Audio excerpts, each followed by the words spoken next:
Selamat bertemu kembali Bapak, Ibu, saudara-saudari sekalian. Bapak, Ibu, para pendidik, para tenaga pendidikan, para wali murid, orang tua, dan anak-anak didik kita, para siswa dan siswi kita. Mudah-mudahan berada dalam keadaan sehat walafiat. Kalau ada sedikit batu-batu, flu, kerongkong sakit, sebaiknya ke dokter untuk periksa. Karena itu semua merupakan gejala-gejala dari corona. Dan bagi yang sehat, hendaknya benar-benar menjaga protokol kesehatan. Kita tahu protokol kesehatan itu terdiri dari beberapa tindakan. Pakai masker, cuci tangan, jauhkan diri dari orang-orang yang kerumunan orang, kerumunan massa.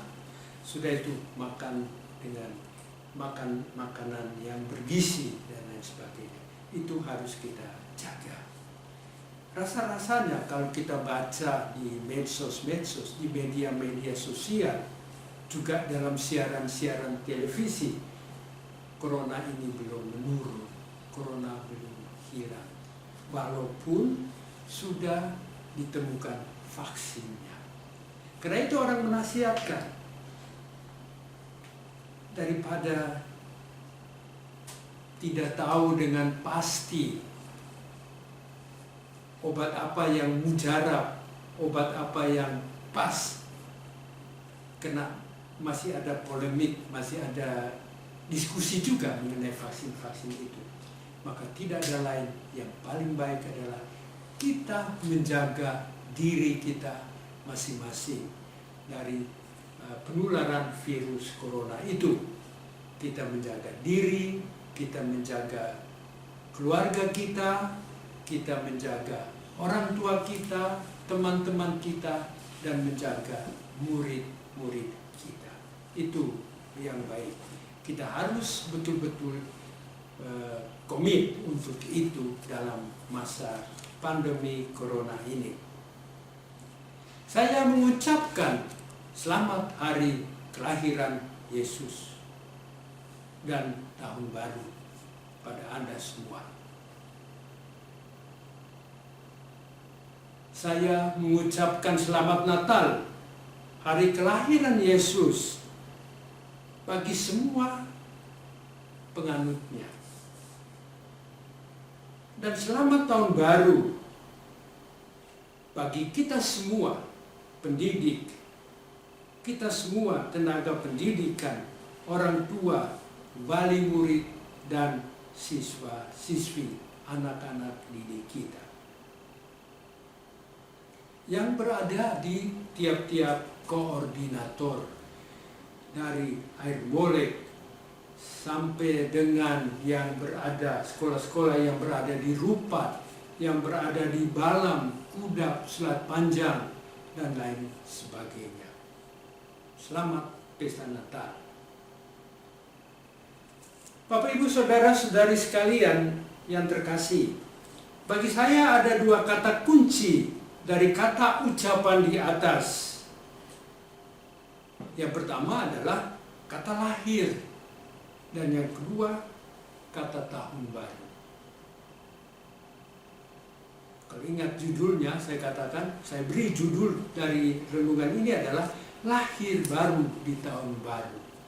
Karena itu kuncinya, kata kuncinya adalah lahir, dan yang kedua adalah tahun baru itu. Maka kalau saya gabungkan dua kata itu, maka kalimatnya akan berbunyi lahir di tahun baru. Supaya jelas maksud saya, maka bunyinya akan menjadi demikian: lahir kembali di tahun baru. Jadi saya mengajak semua kita untuk lahir kembali di tahun baru. Kita lahir kembali di tahun 2021 ini. Kita lahir dengan apa? Dengan semangat baru, dengan sistem-sistem kerja yang baru. Kita menjadikan diri kita menjadi lebih profesional. Kita menjadikan diri kita menjadi orang-orang tua yang genuine, orang tua yang sesungguhnya bagi anak-anak kita. Apa artinya di situ? Kita menjadi manusia baru di tahun 2021 ini. Makna kata itu berarti kita harus meninggalkan manusia lama. Kita harus meninggalkan cara-cara kerja kita yang telah sangat mapan selama ini di dalam diri kita.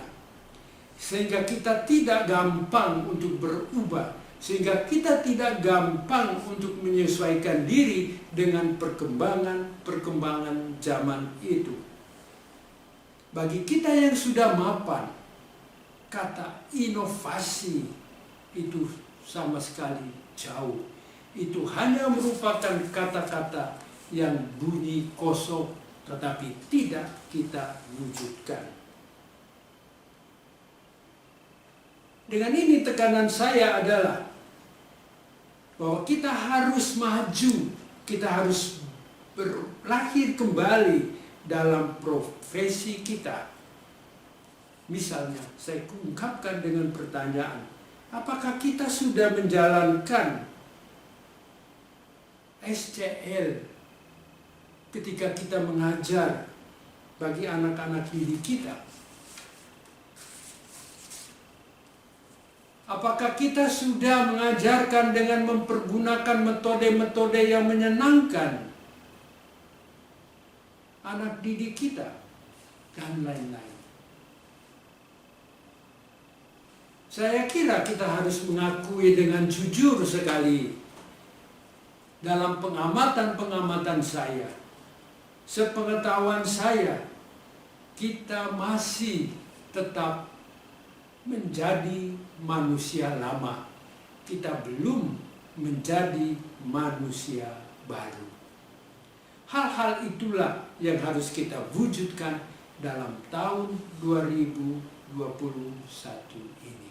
Kita berubah, kita menjadi orang baru dengan mentalitas yang baru, dengan paradigma yang baru, dengan sistem dan cara-cara kerja kita yang baru. Pada kesempatan ini, saya ingin menekankan satu hal. Saya ajak itu untuk kita perhatikan. Banyak hal barangkali yang terjadi selama kita melakukan pembelajaran melalui daring. Pasti kita telah melakukan pekerjaan itu dengan baik sekali. Saya puji, saya menghargai itu. Tapi kalau saya bertanya hasilnya, barangkali kita tak dapat mengetahui dengan pasti perkembangan anak-anak didik kita itu. Apakah mereka sudah maju atau tetap stagnan atau bahkan mundur. Oleh karena itulah saya mengajak kita semua untuk bangkit. Jadilah manusia baru. Manusia baru bagi diri kita sendiri, tapi juga menjadi manusia baru dalam membantu dan mengembangkan anak-anak didik kita. Saya usul. Karena kita tidak tahu persis kemajuan pelajaran dari anak-anak didik kita selama kita mempraktekkan daring beberapa bulan ini.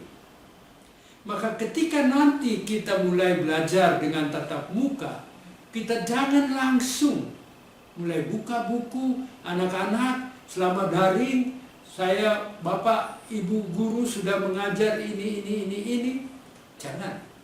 tapi kita coba cek bagaimana pengetahuan mereka. Kita coba cek apakah yang kita sudah sampaikan itu betul-betul mereka pahami, mereka kuasai atau belum. Karena itu di dalam pelajaran baru hendaknya kita mulai dengan melakukan penelitian tindakan-tindakan keras. Atau lebih sederhana, saya ngajak sebelum kita mulai mengajar, kita melakukan survei kecil secara kualitatif untuk mengetahui sudah berapa jauh anak-anak didik kita itu maju. Hasil dari survei itu kita kumpul, kita pelajari, kita dalami, dan mencari solusi-solusi yang tepat dan yang baik bagi perkembangan anak-anak kita. Jadi tekanan saya kali ini, saya tidak mau berbicara lagi soal SCL, saya tidak mau lagi berbicara soal belajar yang menyenangkan, saya tidak mau lagi berbicara RPP, semua itu dilakukan sesudah ini. Tapi yang pertama, kita membuat penelitian, kita membuat survei untuk mengetahui seberapa jauh yang kita ajarkan pada masa pandemi ini ditangkap oleh anak-anak kita. Kalau tidak, maka kita mesti membuat remedial supaya pengetahuan anak-anak itu kembali normal. Dan saya sangat memberi tekanan di sini, sebab dengan inilah kita bekerja dengan satu penelitian, bekerja dengan satu fakta, itu menunjukkan kita benar-benar seorang profesional, seorang akademis. Akhirnya, selamat tahun baru sekali lagi, dan selamat mencoba. Sekian dan terima kasih.